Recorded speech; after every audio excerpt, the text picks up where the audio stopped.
Okay, so these are terms we need to know about as teachers. Again, emergent reading means children who are moving along the continuum of coming to know how to learn to read. Emergent readers, I can't say what age it starts because really from the time kids are born, they're emergent readers. They're hearing sounds, they're being exposed to print, they're touching books, pencils, they're seeing people read and write, right? So I would say emergent reading starts from birth and goes until kids are actually reading and writing conventionally or for real, as we say.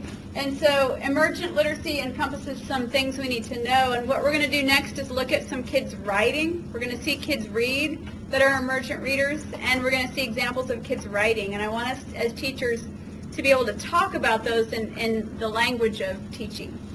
And so there's this overarching framework of literacy as apprenticeship, right? Reading isn't something you either do or don't do. It's something we come to know. And they're little apprentices, right? And they really kids really want to learn to read, and they can learn to read and write.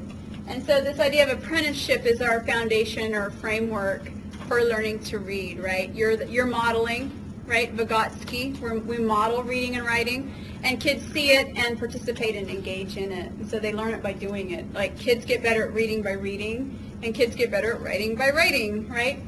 And so that's our apprenticeship model. So I wanted to throw that out.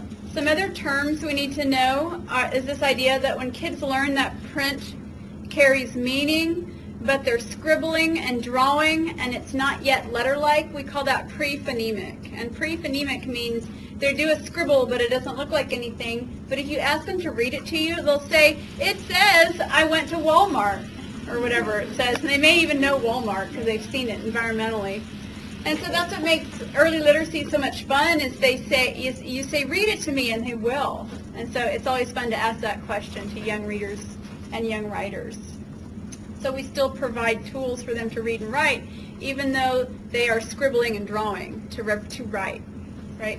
Pre-phonemic means not yet letter-like, usually scribbles and drawing.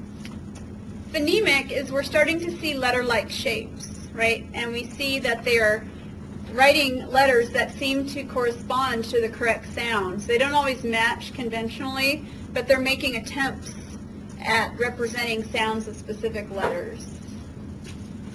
We also see letter-like shapes. So we go, oh, is that an S? I think that looks like a T, etc. And have you seen that? Like kids, and they are starting to write letters, and they might be upside down and reversed and backwards. And that's not always necessarily a sign of dyslexia. It means that they're learning the conventional ways to read and write. So at very young ages, that can be normal to write upside down, backwards, and flip and reverse. And we'll see instances of that in a minute. We also see approximations. So again, kids attempting to read and write conventionally, but it's getting closer, and kids will move closer and closer to the conventional way of writing and printing and etc. We'll see approximations, moving towards convention.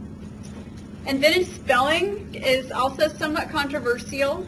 A lot of first grade teachers let children write how they think it's spelled or sound, what sounds they hear. And they might say things like, stretch out the word, and what sounds do you hear in the word, as opposed to giving kids the conventional spelling. So invented spelling is writing what they think they hear and letters that they think represent the sounds, and it helps them write more fluently. It helps build their phonemic awareness, which is, again, that awareness that letters and sounds, can be represented. And so conventional spelling would be spelling things, quote unquote, correctly, right? Following the rules and patterns of spelling. And then also something that we see in children's writing is this incorporation of sight words, or words that are spelled kind of irregularly, like the words like the. And those are usually the words we put on our word wall, right? So those are words that kind of just need to be memorized and studied. And we also see kids incorporate environmental print. So they might know how to spell Walmart, or, in Austin they had a grocery store called H-E-B. And so they knew how to spell that, but they might not know how to spell our more ordinary word. They've seen it over and over. So environmental print also impacts their early writing. Okay, so let's move on to emergent reading and concepts about print. So just a couple terms to know. Predictable books are books that have a pattern that repeat in them. One instance is brown bear, what do you see? And he says, I see a red bird looking at me. And it repeats, and then they say, red bird, what do you see? Etc. And we'll see that in a minute in a video. And these types of books really help kids learn to read, and they may not really be reading, but they're memorizing and learning patterns in books that enable them to move towards reading. So predictable and pattern books are where we start with kids. We read them, they read them over and over again. They actually enjoy them. Can you think of a title of a pattern book? Goodnight Moon is another one that's popular. Polar bear, what do you see? So those are all, I'm going to share some in a minute, those are all pattern or predictable books. Pretend reading is what kids usually do when they're reading these pattern books, is you say, read that book to me, and they may or may not be reading the actual text on the page, but they're engaging in what we call pretend reading. And a lot of pre-K, kinder, you still provide the books, right? And you say, let's read, and they may not really be reading, they're doing pretend reading. But that's part of emergent literacy. We want them to learn that print conveys meaning. And so that's something when we read to kids and when we read with kids, they're getting that. And they understand, they come to know that print carries meaning. We also model by tracking print, and that's putting our finger under each word as we read, or it's using a bookmark or a pointer stick and showing kids that we read the concept of a word when we read. Other things to know are concepts about print, like the front of the book, the back of the book, the spine. Some kids come to school and don't know those things, or they may not know that's what they're called. And there's actually assessments where they ask kids concepts about print, like left to right, and that sort of thing. Left to right is also known as directionality, right? So some kids don't know that you read left to right, they're reading right to left and what have you. So they need to know that directionality is part of reading, and we can model that. Some other things are the idea of a concept of a letter. So you can say point to the letter T, and they can point to it, and you can see if they understand that that is a letter. We also have upper and lowercase distinction, right? So learning that, lowercase looks like this and uppercase looks like this. Attending to punctuation, so like reading with excitement when there's an exclamation point, or uplift for question mark, or neutral for a period.